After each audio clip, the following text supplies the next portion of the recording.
আশা কৰিছিল, যিসমূহ উত্তৰ দিছিল, সেয়াই আছিল সকলোৰে বাবে যথেষ্ট। ৰাজপথলৈ ওলাই গ'লে জুবিনৰ পিছফালে যেন এক সমদল হয়। আৰু এতিয়া জুবিন গাৰ্গৰ পিছে পিছে সকলোৱে সমদল কৰিবলগীয়া হৈছে। আৰু কাহিলীপাৰাৰ বাসগৃহতেই এইদৰে বৰ্তমান ৰখা হৈছে জুবিন গাৰ্গক। আৰু খন্তেক পাছতেই তেওঁক ইয়াৰ পৰা লৈ যোৱা হ'ব। আৰু এইখন ঘৰলৈ কোনো দিনেই কোনো কালেই উভতি নাহে জুবিন গাৰ্গ।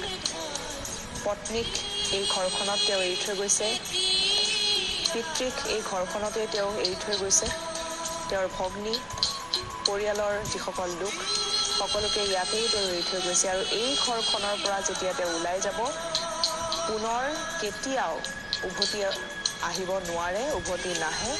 আৰু সেই মুহূৰ্তখিনি হয়তো পৰিয়ালৰ লোকে নিজৰ আপোন মানুহখিনিয়েহে উপলব্ধি কৰিছে, তেওঁলোকে বুজিছে